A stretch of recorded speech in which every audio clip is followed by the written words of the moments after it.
So hello everyone. JCC Gurukul के सभी member वासियों की तरफ से आप सभी को जोहार अभिनंदन व्यक्त करते हैं। आज का ये जो सेशन रहने वाला है इसमें बेसिकली हम लोग जेसीसी साइंस का घटना चक्र 2024 के प्रश्नों को डिस्कस करने वाले हैं, जो कि जेसीसी आयोग की तरफ से स्पेशली ये जो लेक्चर आप लोगों को डेडिकेट किया जाता है वो जेसीसी सीजीएल 2024 के एग्जामिनेशन को देख करके डेडिकेट किया जा रहा है, जिसमें कि जेसीसी सीजीएल के इक्विवेलेंट जो भी ग्रेजुएशन लेवल के एग्जामिनेशन अभी तक झारखंड में कंडक्ट करवाए गए, इन सभी एग्जामिनेशन में जो साइंस के प्रश्न पूछे गए, इन सभी साइंस के प्रश्नों को यहाँ पे संकलित करने का प्रयास किया गया है। जैसे कि एग्जामिनेशन हो गया जेसीसी सचिवालय, झारखंड दरोगा, रेडियो दरोगा, उत्पाद दरोगा। पहला प्रश्न जो कि जेसीसी सीजीएल 2012 में प्रश्न पूछा गया है, जल में घुला एक लवण जो साबुन के साथ झाग बनने से रोकता है, तो वह कौन सा लवण है जो कि जल में घुला होता है जिसके कारण साबुन के झाग बनने से वो रोकता है? तो वो लवण कौन सा है? वो लवण है कैल्शियम सल्फेट। कैल्शियम सल्फेट का आखिरकार सूत्र क्या होता है? इसका सूत्र हो जाता है CaSO4 × 2H2O, और ये सूत्र से आप लोग परिचित होंगे। CaSO4 × 2H2O ये किसका सूत्र होता है? जिप्सम का। यहीं पे यदि हाफ H2O हो जाता है तो वो हो जाता है प्लास्टर ऑफ पेरिस का सूत्र। अगला प्रश्न है, मलेरिया किस रोगाणु से पैदा होता है? मलेरिया किस रोगाणु से पैदा होता है? तो मलेरिया की यदि हम लोग बात करते हैं, इसके लिए दवा जो कि सिनकोना नामक वृक्ष से कुनेन नामक की दवा बनाई जाती है। कौन सा वृक्ष से? सिनकोना वृक्ष से कुनेन नामक दवा। बट यहाँ पे किस रोगाणु से फैलता है? तो प्लाज्मोडियम बाइवॉक्स। अगला प्रश्न है, कुकुरमुत्ता किस प्रकार का रोगाणु है? ये भी देखिए सीजीएल 2012 का प्रश्न पूछा गया है। तो कुकुरमुत्ता किस प्रकार का रोगाणु है? ये है कवक। कवकों का अध्ययन क्या कहलाता है? माइकोलॉजी। कवकों का अध्ययन क्या कहलाता है? माइकोलॉजी। यदि यहाँ पे कवक यदि आप लोग को नहीं देखने को मिलता तो क्या देखने को मिलता? देन उस कंडीशन में आप लोग को फफूंद देखने को मिलता। फफूंद या फिर कवक, दोनों बात एक ही है। अगला प्रश्न है, वेग के परिवर्तन की दर क्या है? वेग की परिवर्तन की दर क्या है? तो वेग की परिवर्तन की दर को क्या कहते हैं हम लोग? गतिवर्धन। देखिए बेसिकली यहाँ पे प्रश्न में आप लोग को प्रश्न तो देखना ही देखना है कि किस चैप्टर से, किस टॉपिक से इंडिविजुअली प्रश्न पूछे जा रहे, साथ ही साथ प्रश्न पूछने के दौरान किन शब्दों का प्रयोग में लाया जा रहा है। आप शब्द को यहाँ पे देख सकते हैं। सीधा सीधे यहाँ पे यदि एग्जामिनर चाहे तो यहाँ पे आप लोग को तोरण भी लिख दे सकता था। क्या जी? तोरण भी लिख दिया जा सकता था, बट यहाँ पे तोरण ना लिख करके क्या लिखा गया है? गतिवर्धन। तो शब्द विशेष पर भी ध्यान देने की ज़रूरत है। वेग की परिवर्तन की दर यानी कि तोरण A = V-U/T, ये आप लोग का गतिवर्धन का सूत्र हो जाता है। अगला प्रश्न है, निम्नलिखित में से कौन लाल लिटमस को नीले लिटमस में परिवर्तित कर देता है? लाल लिटमस को नीले लिटमस में, किस में? लाल को नीले में। तो लाल को नीला में कौन सा करता है? तो वो हो जाता है आप लोग का क्षार। क्या चीज़? क्षार। और अम्ल है जो कि अम्ल, ये नीला को लाल में कन्वर्ट कर देता है। किस में? नीला को लाल में कन्वर्ट करता है अम्ल, और लाल को नीला में कन्वर्ट करता है क्षार। अगला प्रश्न है, किलोवाट को मापने की एक इकाई है। तो किलोवाट किसकी मापने की इकाई है? किलोवाट से हम लोग मापते हैं शक्ति को। किसको? शक्ति को। अगला प्रश्न है, नाभिकीय विखंडन के प्रभाव के कारण होता है। नाभिकीय विखंडन किसके प्रभाव के कारण होता है? तो नाभिकीय विखंडन यदि हम लोग बात करते हैं, ये आप लोग का न्यूट्रॉन के प्रभाव के कारण होता है। नाभिकीय विखंडन किसके प्रभाव के कारण होता है? न्यूट्रॉन के प्रभाव के कारण। और नाभिकीय विखंडन पर ही आधारित है कौन सा बम? तो परमाणु बम। परमाणु बम नाभिकीय विखंडन पर आधारित है, और हाइड्रोजन बम नाभिकीय संलयन पर आधारित है। अगला प्रश्न है, परमाणु से बने होते हैं। परमाणु किससे मिलकर के बना होता है? तो परमाणु की यदि हम लोग बात करते हैं, एक परमाणु जो कि आप लोग का प्रोटॉन जिसमें पॉजिटिव चार्ज, इलेक्ट्रॉन जिसमें नेगेटिव चार्ज, न्यूट्रॉन जिसमें कि न्यूट्रल चार्ज, तो इन सभी तीनों से सम्मिलित होकर के परमाणु का निर्माण होता है। तो यहाँ पे हम लोग देख सकते हैं इलेक्ट्रॉन, इलेक्ट्रॉन तो नेगेटिव चार्ज हो गया, बट यहाँ पे आप देख पा रहे होंगे न्यूक्लियाई। तो न्यूक्लियाई किसको कहते हैं, जैसे ये परमाणु का हो गया स्ट्रक्चर, तो इसके जो मध्य में रहता है प्रोटॉन और न्यूट्रॉन, यहाँ पे क्या चीज़ रहते हैं, प्रोटॉन और न्यूट्रॉन, और इसके चक्कर लगाते रहता है इलेक्ट्रॉन। तो जो मध्य में रहता है प्रोटॉन और न्यूट्रॉन, इसी को न्यूक्लियाई के नाम से जाना जाता है। अगला प्रश्न है, पोटेशियम नाइट्रेट का प्रयोग के उत्पादन में होता है। पोटेशियम नाइट्रेट किसके उत्पादन में प्रयोग किया जाता है। पोटेशियम नाइट्रेट की यदि हम लोग बात करते हैं तो ये उर्वरक उत्पादन में इसका प्रयोग किया जाता है। अगला प्रश्न की ओर हम लोग बढ़ते हैं। जस्तीकृत लोहे की चादरों पर की एक परत होती है, जस्तीकृत में किस धातु के परत चढ़ाए जाते हैं, जिसे हम लोग गैल्वेनाइजेशन के नाम से भी जानते हैं। तो जस्ता का परत यहाँ पे चढ़ाया जाता है, किसका, जस्ता बोले तो जिंक का। कई बार इसके संकेत भी पूछ लिए जाते हैं, जैसे टीन का संकेत क्या ये तो हो जाता है एसेन, लेड का क्या संकेत हो जाता है पीबी, लेड का क्या हो जाता है पीबी, क्रोमियम के क्या हो जाता है सीआर क्रोमियम का। और जिंक की यदि हम लोग यहाँ पे बात करते हैं तो धान में खैरा नामक रोग का सुने होंगे। तो धान में खैरा नामक रोग वो जिंक यानी कि जस्ता की कमी के कारण ही हो जाता है। जिंक से हम लोग याद कर सकते हैं जिंक क्लोराइड। अक्सर हम लोग देखते होंगे कहीं पे जब पार्क बगीचा बागान में जाते होंगे या फिर सड़क के किनारे जो बड़े बड़े पेड़ या लगाए जाते हैं, तो उसमें अक्सर जो नीचे का जो भी 3-4 फीट आप लोग देखते होंगे उसका कलर किया जाता है। मेन कलर करने का जो उसका रीज़न होता है वो जिंक क्लोराइड ही उसमें लेप लगाया जाता है, जो कि दीमक रोधी होता है। दीमक से बचने के कारण ही जिंक क्लोराइड का लेप चढ़ाया जाता है पेड़ों में। अगला प्रश्न है, प्रकाश वर्ष की एक माप है। तो प्रकाश वर्ष, देखिए प्रकाश वर्ष तो माप है, बट यहाँ पे हम लोग सिंपली पढ़े होंगे कि प्रकाश वर्ष इकाई है किसकी, दूरी की। बट साथ ही साथ आप लोग को एक नया चीज़ यहाँ पे सीखने को मिल रहा है कि प्रकाश वर्ष जिससे कि तारों की दूरियाँ मापी जाती है। क्या चीज़, तारों की दूरियाँ। और एक प्रकाश वर्ष बराबर कितना होता है 9.46 × 10⁻15 मीटर।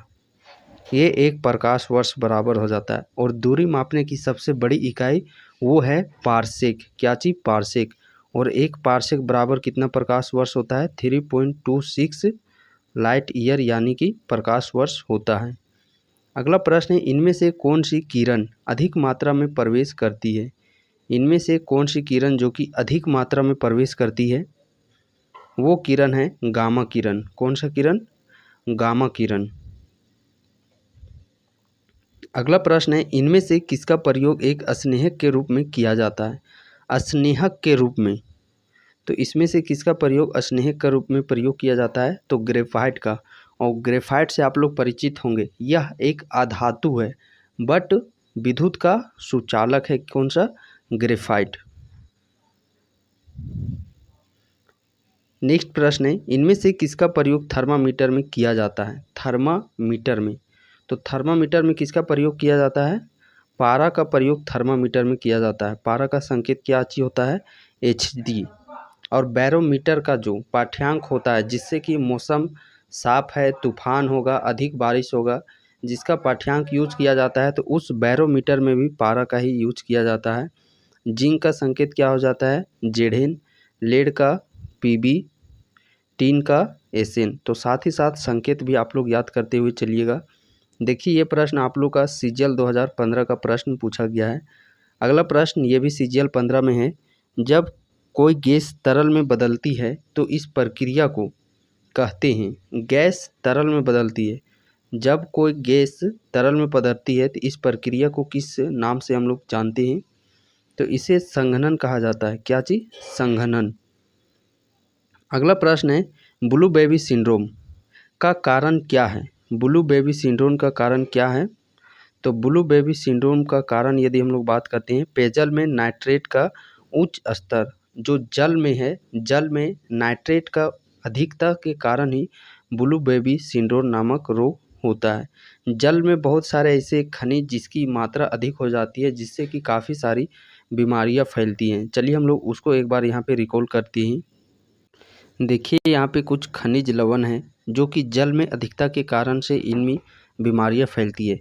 सबसे पहले एक तो हम लोग देख लिए नाइट्रेट की अधिकता से ब्लू बेबी सिंड्रोम, उसी प्रकार कैडमियम की अधिकता से बीमारी फैलती है इटाई, पारा के अधिकता से मिनी माता रोग, आर्सेनिक के अधिकता से क्राइटोसिस और निकेल की अधिकता से डर्मेटिस रोग।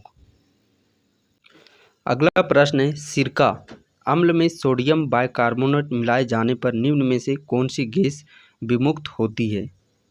जब अम्ल, यहाँ पे एक चीज़ आप लोग याद रखिएगा, जब अम्ल धातु के साथ किसी भी धातु के साथ अभिक्रिया करता है तो उस केस में हाइड्रोजन गैस का स्राव होता है। बट जब कोई अम्ल सोडियम कार्बोनेट यानी कि कार्बोनेट जिसमें कि CO3 या फिर HCO3 कार्बोनेट या फिर बाइकार्बोनेट का साथ वो जब अभिक्रिया करती है तो उस केस में CO2 कार्बन डाइऑक्साइड स्रावित होता है। कब? जब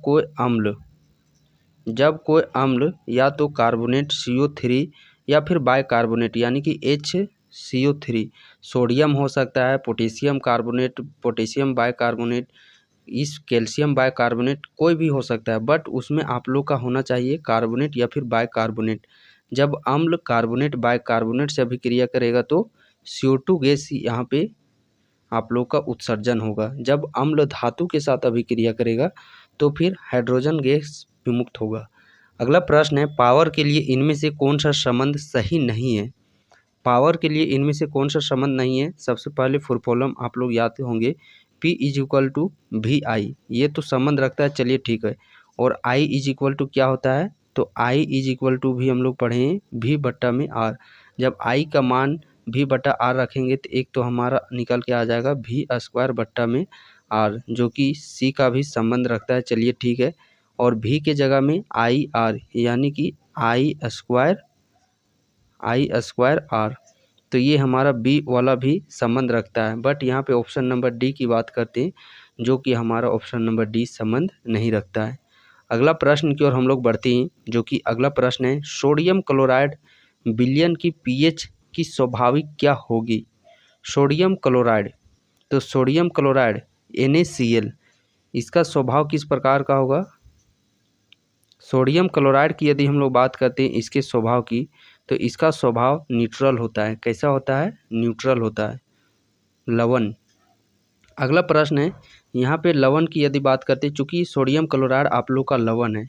अम्ल की यहाँ पे बात करते हैं, अम्ल हो गया, लवण हो गया और यहाँ पे आप लोग का क्षार हो गया।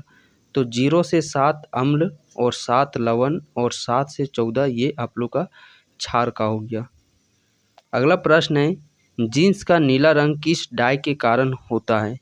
जीन्स का नीला रंग किस डाई के कारण होता है, तो वो डाई है इंडिगो के कारण। अगला प्रश्न है आवर्त सारणी में क्षैतिज पंक्तियों को क्या कहा जाता है। आवर्त सारणी में हम लोग सबसे पहले बात करते हैं तो क्षैतिज कहते किसको हैं। तो एक तो आप लोग का इस प्रकार से होता है और एक आप लोग का इस प्रकार से होता है। इस प्रकार की यदि हम लोग संख्या बात करते हैं तो इसे हम लोग वर्ग के नाम से जानते हैं। किसे, वर्ग के नाम से जानते हैं। और वर्ग की संख्या कितनी होती है, तो वर्गों की संख्या 18 होती है। और इस प्रकार का जो होता है ये होता है आवर्त। क्या चीज़ होता है ये होता है आवर्त। और आवर्त की संख्या कितनी होती है, तो आवर्तों की संख्या 7 होती है।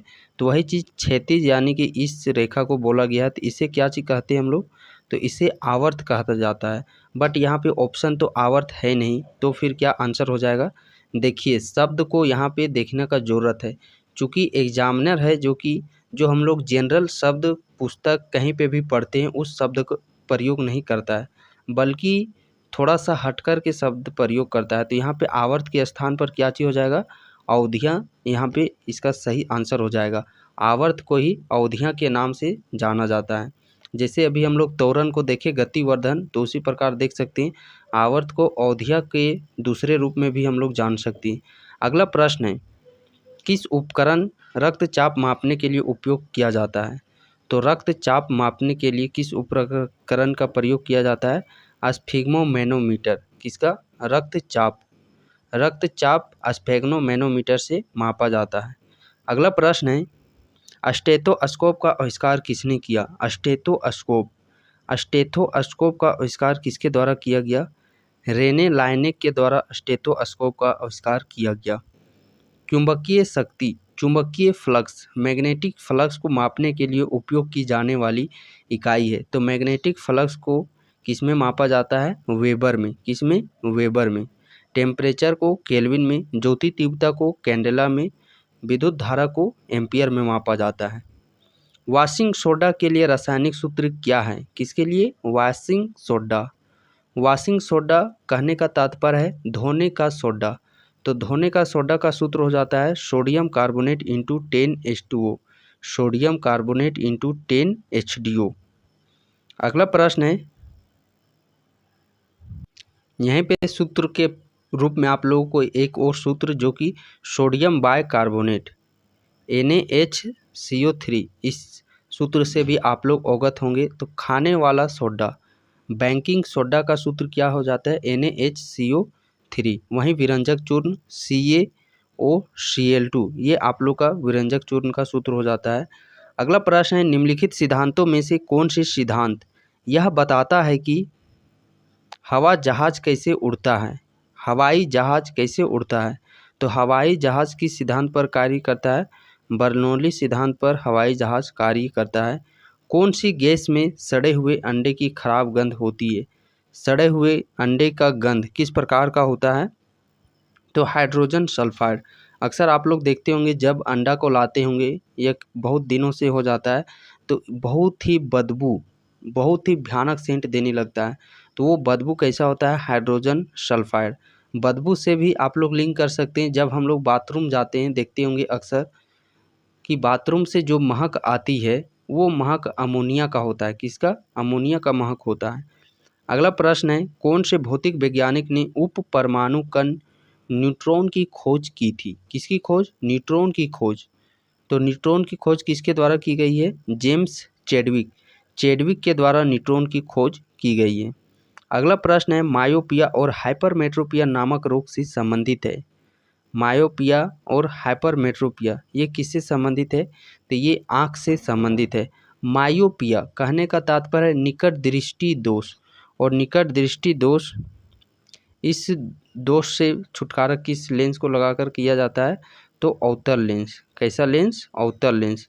वहीं यदि हम लोग बात करते हैं हाइपरमेट्रोपिया, दूर दृष्टि दोष, इसका निवारण किस लेंस से किया जाता है? तो इसका निवारण उत्तल लेंस के से किया जाता है। प्रोटीन के संश्लेषण में कौन सी कोशिका मदद करती है? प्रोटीन के संश्लेषण में कौन सी कोशिका यहाँ पे मदद करती है? तो प्रोटीन के संश्लेषण में राइबोसोम। कौन सी? राइबोसोम है जो कि वो मदद करती है। यदि एक गतिशील वस्तु का वेग दुगुना हो जाता है तो गतिज ऊर्जा कैसे प्रभावित होती है? सबसे पहले गतिज ऊर्जा का फॉर्मूला आप लोग को याद होगा। काइनेटिक एनर्जी का फॉर्मूला क्या होता है? Half mv²। जब यहाँ पे वेग के दुगुना की बात की गई है तो 2 का स्क्वायर कितना हो जाएगा? 4। और जब 4 हो जाएगा यहाँ पे तो इसको काटेंगे तो कितना हो जाएगा? 2। तो सबसे पहले था हाफ, बट अब ये हो गया बदल के 2। तो कितना परिवर्तन यहाँ पे देखने को मिला है? 4 गुना परिवर्तन यहाँ पे देखने को मिला है।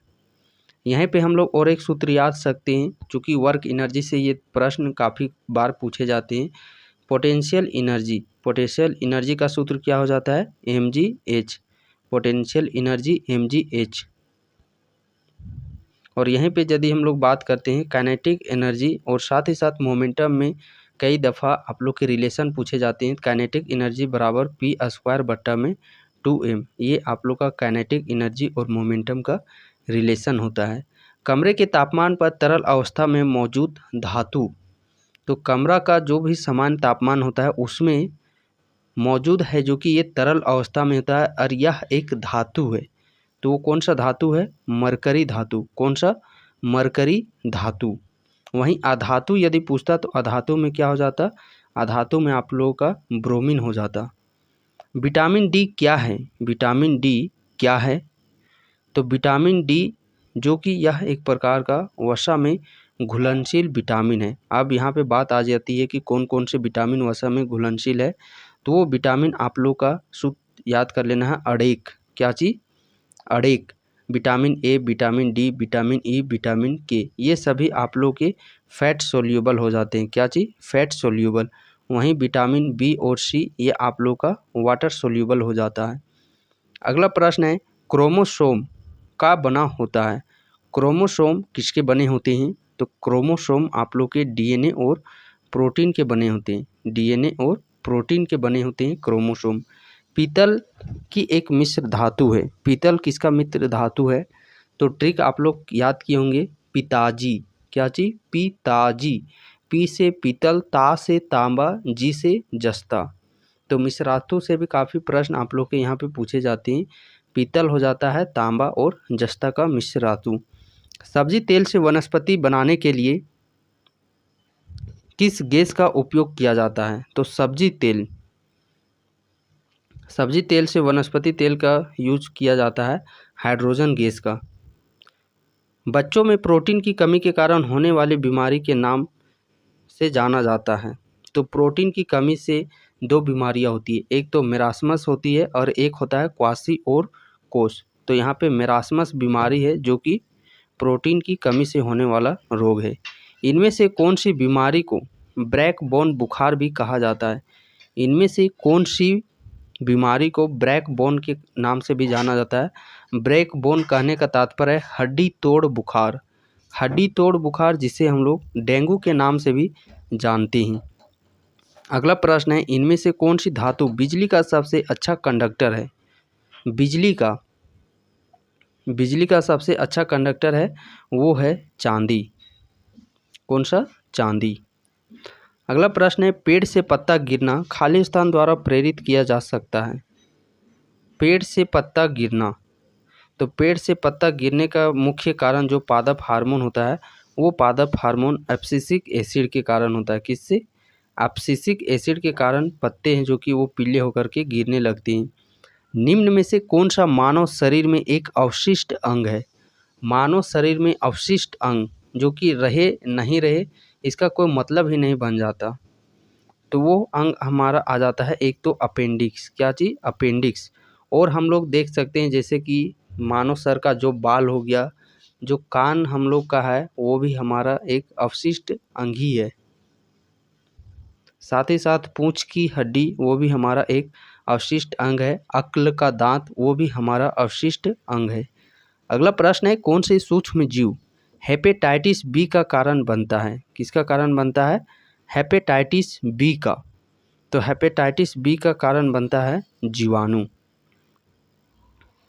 अगला प्रश्न है, यहाँ पे जो हेपेटाइटिस बी है इसका सही आंसर हो जाएगा वायरस। क्या चीज़ सही आंसर हो जाएगा? वायरस। अगले प्रश्न की ओर हम लोग बढ़ते हैं जो कि अगला प्रश्न है, कौन से खनिज अवशोषण के लिए विटामिन डी आवश्यक है? Vitamin D. तो विटामिन डी किसके लिए आवश्यक है? कैल्शियम के अवशोषण के लिए। और विटामिन डी जो कि सूर्य की रोशनी से प्राप्त होता है, यह एक प्रकार का हार्मोन भी है। विटामिन डी की कमी से रिकेट्स नामक रोग होता है जो कि हड्डी से जुड़ी हुई बीमारी है। अगला प्रश्न है, निम्नलिखित में से किस तापमान पर सभी पदार्थों में शून्य थर्मल ऊर्जा होता है? जिसे परम शून्य तापमान के नाम से भी हम लोग जानते हैं। तो वो कितना होता है? केल्विन में यदि हम लोग बात करते हैं तो 0 केल्विन। जब इसी को हम लोग डिग्री सेल्सियस में ले जाते हैं तो क्या हो जाता है? -273 डिग्री सेल्सियस। -273 डिग्री सेल्सियस, जो कि आप लोग का ऑप्शन नंबर डी सही आंसर हो जाएगा। अगला प्रश्न है, बेरी की कमी के कारण होता है। बेरी किसकी कमी के कारण होता है? तो बेरी B1 की कमी से होता है। बेरी B1 की कमी से होता है, चलिए ठीक है, बट B1 का नाम क्या होता है साइंटिफिक नेम? तो B1 का नाम हो जाता है थायमिन। सो थायमिन की कमी से बेरी नामक रोग होता है। टेम्परेचर में यहाँ पे थोड़ा आप लोग याद करने का प्रयास कीजिएगा कि सेल्सियस और फ़ारेनहाइट बराबर होता है किसमें? -40 डिग्री सेल्सियस में। सेल्सियस और फ़ारेनहाइट ये दोनों आपस में बराबर होते हैं। ये कई बार आप लोगों से प्रश्न में पूछे जाते हैं। साथ ही साथ मनुष्य का समान तापमान कई दफ़ा आप लोगों से पूछे जाते हैं। मनुष्य का समान तापमान कितना होता है डिग्री सेल्सियस में, तो वो हो जाता है 37 डिग्री सेल्सियस। केल्विन में कितना हो जाता है 310 केल्विन। फ़ारेनहाइट में हो जाता है 98.6 फ़ारेनहाइट। तो ये मनुष्य का समान तापमान हो गया। रूम टेम्परेचर कितना हो जाता है 25 से 27 डिग्री सेल्सियस, ये सामान्य रूम टेम्परेचर हो जाता है। यहाँ पे टेम्परेचर से रिलेटेड और क्या प्रश्न पूछे जाते हैं कि पानी का घनत्व सर्वाधिक किस में होता है, और आयतन है जो कि वो ग्राफ आप लोग याद किए होंगे, और ग्राफ तो आप लोग को कई बार बताया गया है। ये हमारा ग्राफ हो जाता है घनत्व का, डेंसिटी का, और ये हमारा घनत्व, ये ग्राफ हो जाता है हम लोग का वॉल्यूम का, आयतन का। यहाँ पे 0 डिग्री सेल्सियस लिख लीजिए, उसके बाद 4 डिग्री सेल्सियस लिखिए, यहाँ पे 10 डिग्री सेल्सियस। ठीक उसी प्रकार यहाँ पे भी इसका लिखिए 0 डिग्री सेल्सियस, 4 डिग्री सेल्सियस और 10 डिग्री सेल्सियस। घनत्व के केस में सबसे पहले हम लोग बात करते हैं, जब 0 से 4 डिग्री सेल्सियस पर जाते हैं तो डेंसिटी बढ़ता है और 4 डिग्री सेल्सियस पर घनत्व सर्वाधिक होता है। उसके बाद 4 डिग्री सेल्सियस के बाद जब डिग्री सेल्सियस बढ़ता है टेम्परेचर, तो उसके साथ जो घनत्व है वो घटने लगता है। जस्ट इसी के अपोजिट हो जाता है वॉल्यूम, चूँकि डेंसिटी का फॉर्मूला ही हो जाता है क्या चीज़, density is equal to mass बट्टा में वॉल्यूम। डेंसिटी हमेशा वॉल्यूम के इनवर्सली प्रोपोर्शनल होता है, व्युत्क्रमानुपाती होता है। तो जैसे यहाँ पे वॉल्यूम की यदि बात करते हैं, 0 से 4 डिग्री सेल्सियस पर आयतन है जो कि वो घटता है। 4 डिग्री सेल्सियस में आयतन सबसे कम होता है, और 4 से जैसे हम लोग टेम्परेचर बढ़ाते हैं 10 की तरफ बढ़ता है, तो टेम्परेचर बढ़ने के साथ साथ घनत्व में भी वृद्धि देखने को हम लोग को मिलता है। तो ये प्रश्न आप लोग कई बार प्रश्न पूछे जाते हैं यहाँ पे कि जब हम लोग 4 डिग्री से 10 डिग्री सेल्सियस की तरफ बढ़ते हैं तो उसके वॉल्यूम में क्या चेंजेस देखने को मिलते हैं, उसके घनत्व में क्या चेंजेस देखने को मिलते हैं। यदि आप इस ग्राफ को एक बार याद कर लेते हैं तो चाहे कितनों ही एग्जामिनर घुमा करके प्रश्न पूछे, आप इजीली से प्रश्न को यहाँ पे टेकल कर सकते हैं। अगला प्रश्न है, सबसे चमकीला ग्रह है, तो सबसे चमकीला ग्रह इनमें से कौन सा है। सबसे चमकीला ग्रह है जो कि वह है शुक्र ग्रह। कौन सा ग्रह, शुक्र ग्रह। दूध के घनत्व को मापने के लिए उपकरण का प्रयोग किया जाता है। दूध का घनत्व, दूध का शुद्धिकरण मापने के लिए किसका प्रयोग किया जाता है, तो लैक्टोमीटर का प्रयोग किया जाता है। अगला प्रश्न है, डिप्थीरिया शरीर के किस हिस्से को प्रभावित करता है। क्या चीज, डिप्थीरिया। तो डिप्थीरिया किस शरीर के हिस्से को प्रभावित करता है, गला को प्रभावित करता है। श्वेत रक्त कोशिकाओं के लिए एक और नाम, श्वेत रक्त कोशिका, जिसे तो हम लोग WBC तो पता ही पता है, बट WBC को और किस नाम से जाना जाता है, तो WBC को ल्यूकोसाइट के नाम से जाना जाता है। किस नाम से, ल्यूकोसाइट के नाम से WBC को जाना जाता है। और एरेथ्रोसाइट, जिसे कि हम लोग RBC के नाम से जानते हैं, एरेथ्रोसाइट, और ल्यूकोसाइट जिसे हम लोग WBC के नाम से जानते हैं। WBC और RBC में कई बार हम लोग का इसका अनुपात पूछा जाता है, तो WBC का अनुपात कितना हो जाता है, 1:600। ये इसका आप लोग का अनुपात हो जाता है। अगला प्रश्न है, एक तितली के आकार की ग्रंथि है। जब हम लोग मानव पढ़ते हैं तो उस दौरान हम लोग देखते हैं कि एक आकृति है जो कि तितली की आकृति को देखने को मिलता है, तो वो किसका होता है, तो वो थायराइड ग्रंथि। जो थायराइड ग्रंथि है इसका आकृति एक तितली के जैसा देखने को मिलता है। अगला प्रश्न है, BCG वैक्सीन से सुरक्षा प्रदान करता है। तो BCG वैक्सीन की यदि हम लोग बात करते हैं, ये क्षय रोग, ट्यूबरकुलोसिस नामक रोग से ये सुरक्षा प्रदान करता है। अगला प्रश्न है, हरा पिगमेंट जो सूर्य की रोशनी से ऊर्जा को फंसाने में सक्षम है। हरा पिगमेंट, तो इस प्रश्न का सही आंसर हो जाएगा क्लोरोप्लास्ट। और क्लोरोप्लास्ट हरित लवक में कौन सा खनिज पाया जाता है, तो मैग्नीशियम धातु इसमें उपस्थित होता है। राइबोसोम जो कि प्रोटीन के संश्लेषण में। अगला प्रश्न है, मानव आँख में प्रवेश करने वाली प्रकाश की मात्रा निम्नलिखित में से किसके द्वारा नियंत्रण होती है। तो किसके द्वारा नियंत्रित होती है, पपिल यानी कि पुतली के द्वारा नियंत्रित होता है। पृथ्वी पर सबसे प्रचुर मात्रा में पाया जाने वाला धातु है। पृथ्वी में सबसे प्रचुर मात्रा में पाया जाने वाला धातु कौन सा है? तो वो धातु है एल्युमिनियम। कौन सा धातु है? एल्युमिनियम। अगला प्रश्न है, सिरका के लिए रासायनिक नाम क्या है? सिरका के लिए रासायनिक नाम क्या है जो कि सिरका और अचार में ये पाया जाता है? सिरका अम्ल कहने का तात्पर्य है एसिटिक अम्ल। दही में कौन सा? दही में लैक्टिक अम्ल।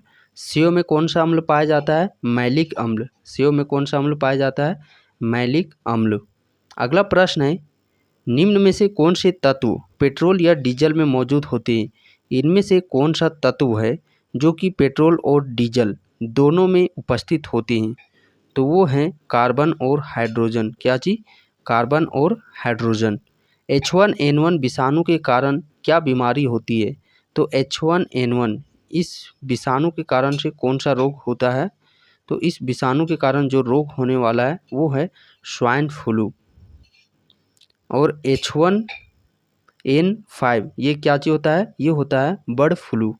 अगला प्रश्न है, निम्न में से कौन सा लाल रक्त कोशिकाओं का प्रकार्य है? किसका? लाल रक्त कणिकाओं का प्रकार्य है। तो इस प्रश्न का सही आंसर बन जाता है ऊतकों का ऑक्सीजन में पहुंचाना। आरबीसी का कार्य क्या होता है? तो ऊतकों को ऑक्सीजन पहुंचाना। ऊतकों तक ऑक्सीजन पहुंचाने का कार्य करती है आरबीसी। एरिथ्रोसाइट। माइक्रोलॉजी में क्या अध्ययन किया जाता है? माइक्रोलॉजी में क्या अध्ययन किया जाता है? देखिए, इससे संदर्भ में हम लोग पहले भी एक चीज़ देख चुके हैं कि कवकों का अध्ययन को ही कहते हैं माइक्रोलॉजी। जब कवक ऑप्शन में नहीं देखने को मिलेगा तो क्या चीज़ देखने को मिलेगा? फफूंद। तो माइक्रोलॉजी के अध्ययन को ही हम लोग किस नाम से जानते हैं? फफूंद के नाम से जानते हैं। अगला प्रश्न है, केपलर के अनुसार ग्रहीय गति का मार्ग क्या होना चाहिए? केपलर ग्रहों का गति का नियम, ग्रहों का गति का नियम केपलर के द्वारा दिया गया है। और ग्रह किस मार्ग पर गति करते हैं? तो दीर्घवृत्ताकार इलिप्टिकल पाथ पर। एक हार्मोन जो रक्त शर्करा के स्तर को नियंत्रित करता है वो हार्मोन कौन सा है? वो हार्मोन है इंसुलिन हार्मोन। कौन सा हार्मोन? Insulin hormone. इंसुलिन की कमी से मधुमेह नामक रोग हो जाता है और इंसुलिन की अधिकता से हाइपरग्लाइसीमिया नामक रोग होता है। केनाइन और मलार दांत के बीच स्थित दांत है। केनाइन और मलार इन दोनों दांत के बीच में स्थित जो दांत है उस दांत को किस नाम से जाना जाता है? तो प्रीमोलर के नाम से जाना जाता है। अगला प्रश्न है, एक परमाणु का द्रव्यमान है। एक परमाणु का द्रव्यमान, परमाणु का द्रव्यमान सूचकांक ए से P+N यानी कि प्रोटॉन और न्यूट्रॉन का योग कहलाता है परमाणु का द्रव्यमान। तो प्रोटॉन और न्यूट्रॉन किस ऑप्शन में देखने को मिल रहा है?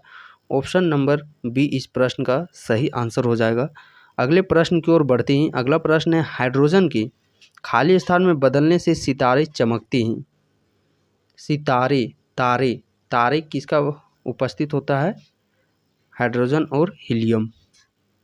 प्रश्न है, हवा की गति और दिशा मापने के लिए एक उपकरण है। तो हवा की गति की दिशा किसके द्वारा मापा जाता है? एनीमोमीटर के द्वारा। वातावरण की सबसे निचली परत को कहा जाता है। तो वातावरण की सबसे निचली परत को क्या चीज कहा जाता है? वातावरण की सबसे निचली परत को ट्रोपोस्फेयर के नाम से जाना जाता है। किस नाम से जाना जाता है? ट्रोपोस्फेयर के नाम से।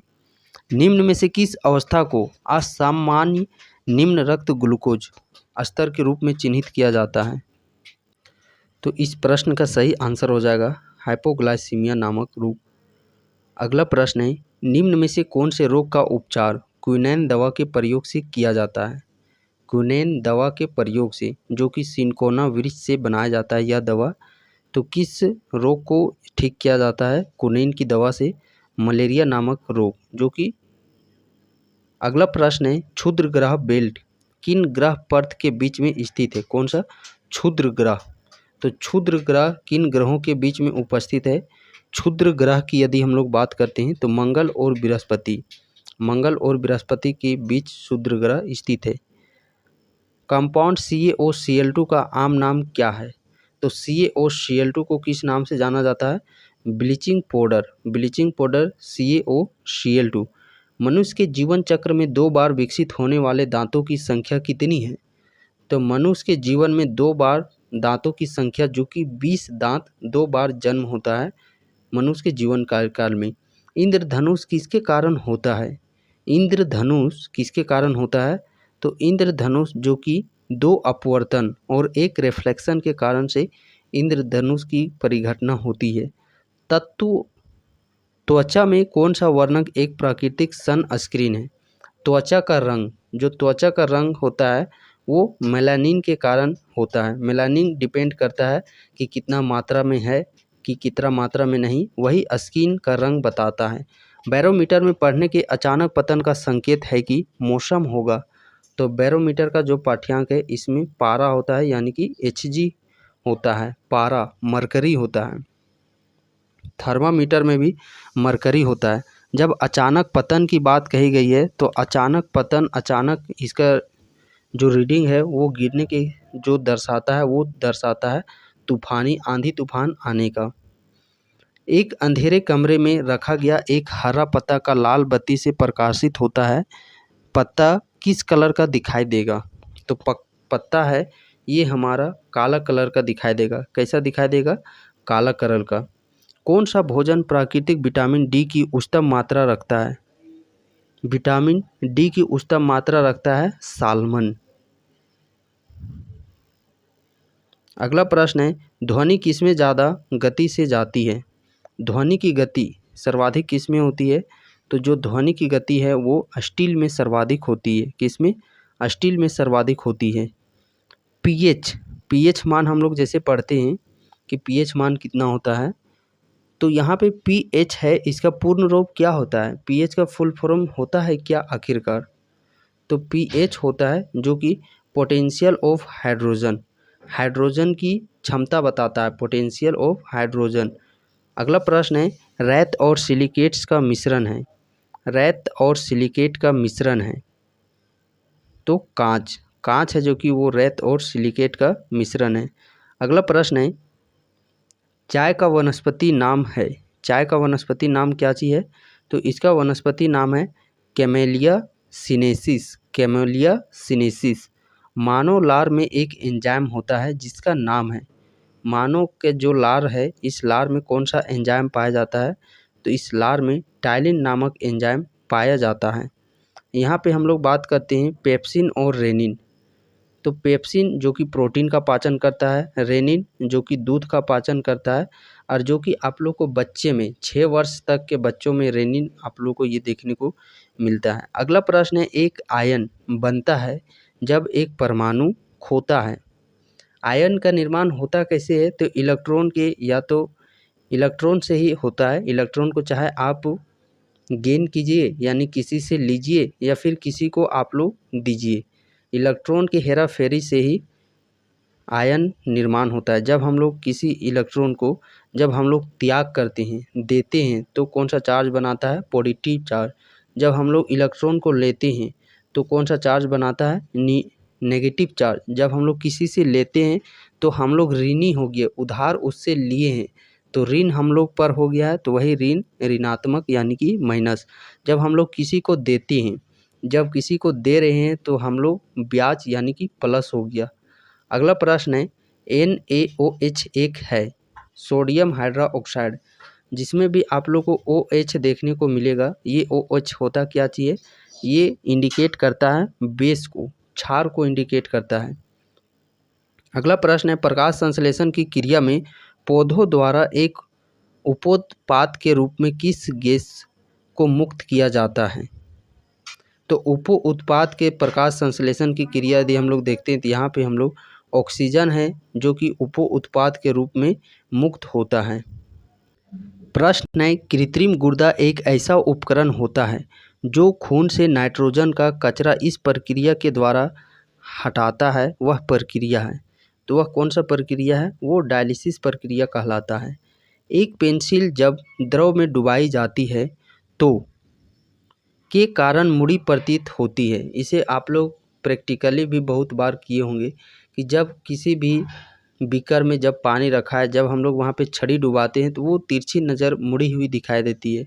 तो इसका मुख्य कारण क्या होता है? प्रकाश का अपवर्तन के कारण। किसके कारण? प्रकाश के अपवर्तन के कारण। अगला प्रश्न है, जब समांतर में संयोजित होते हैं तो उपकरणों के बीच का कोई विभाजन नहीं होता है। जब समांतर में संयोजित होती हैं तो उपकरणों के बीच जो वोल्टेज है का कोई भी विभाजन नहीं होता है, यानी कि वोल्टेज क्या होते हैं? वोल्टेज आप लोग के समान होती हैं। अगला प्रश्न है, इनमें से कौन सा आर पर्यावरण संरक्षण के 3 आर में से एक नहीं है? Triple R. ट्रिपल आर जो कि एक इंडिकेट करता है रिड्यूस, रिसाइकल और रीयूज का। यहाँ पे रिमोल्ड ये नहीं है।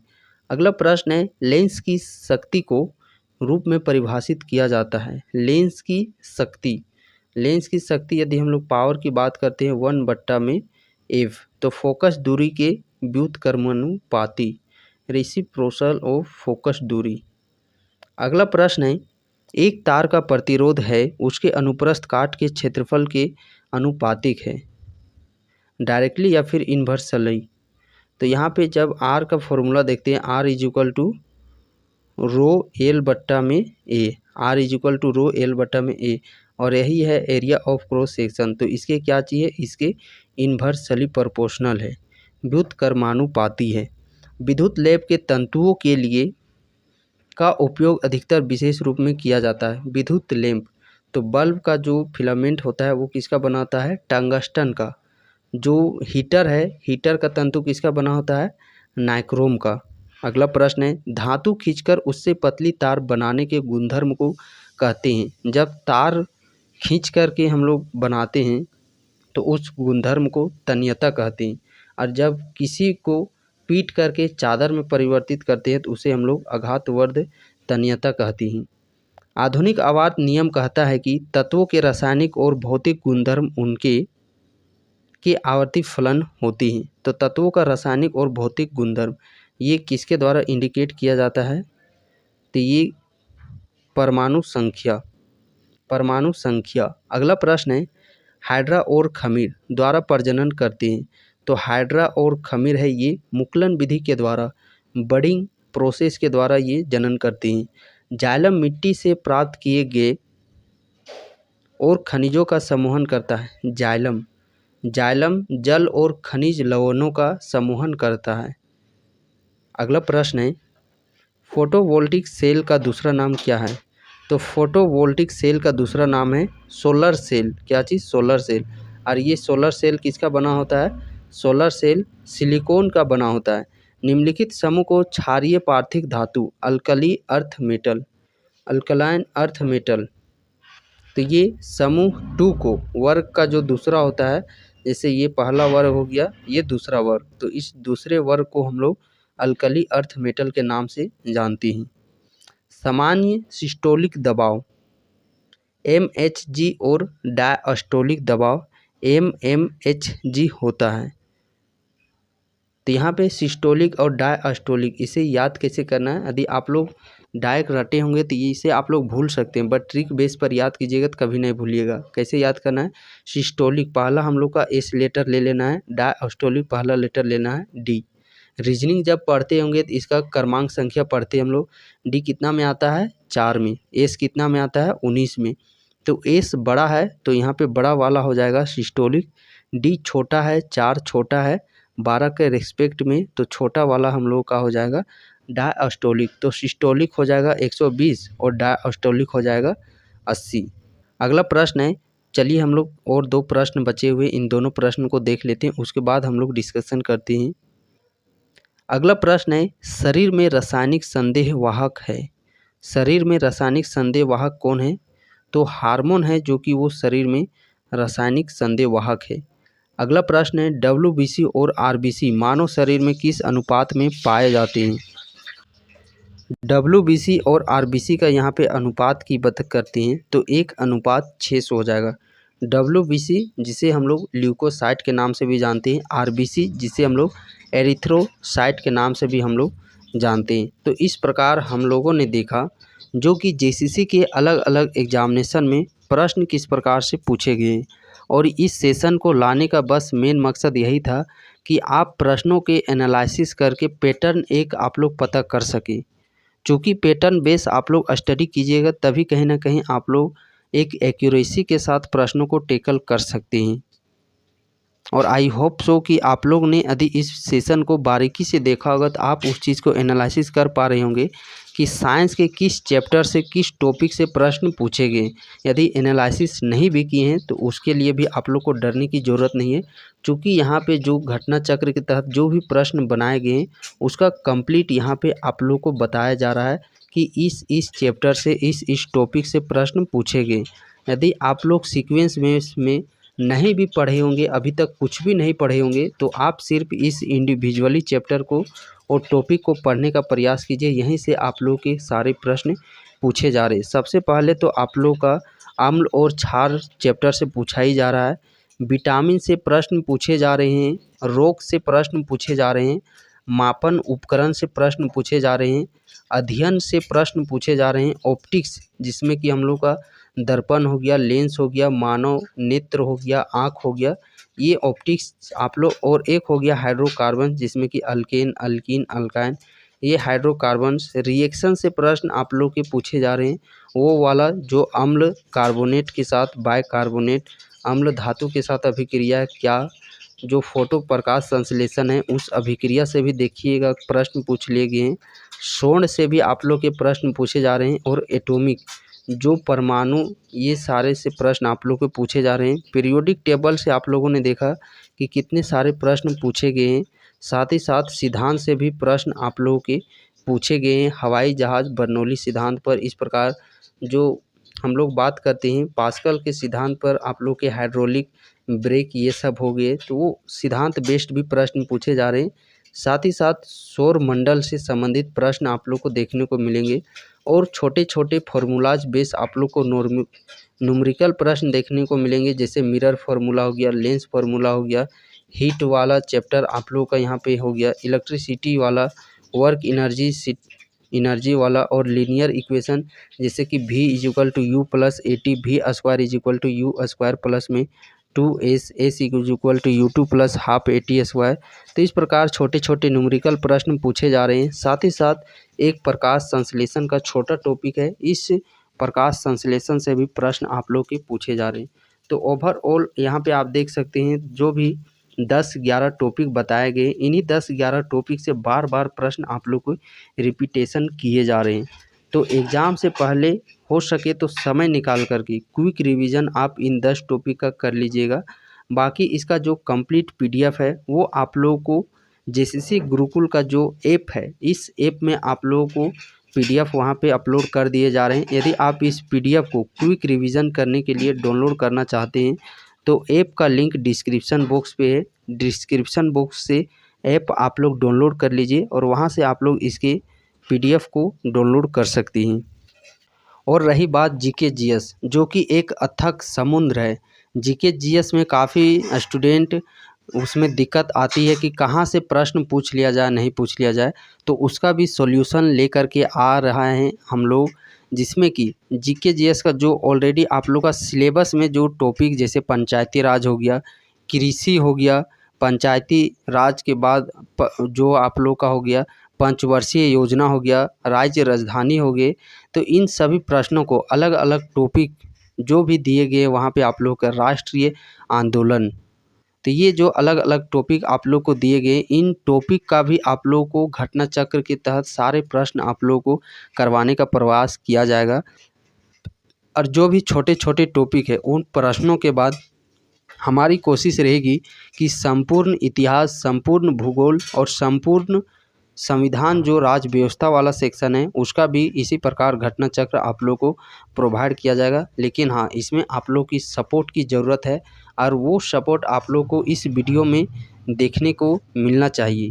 उसके बाद लगातार बैक टू बैक आप लोग के घटना चक्र के तहत सारे जो भी अब तक प्रश्न पूछ लिए गए हैं, equivalent JCC CGL graduation level में सारे प्रश्न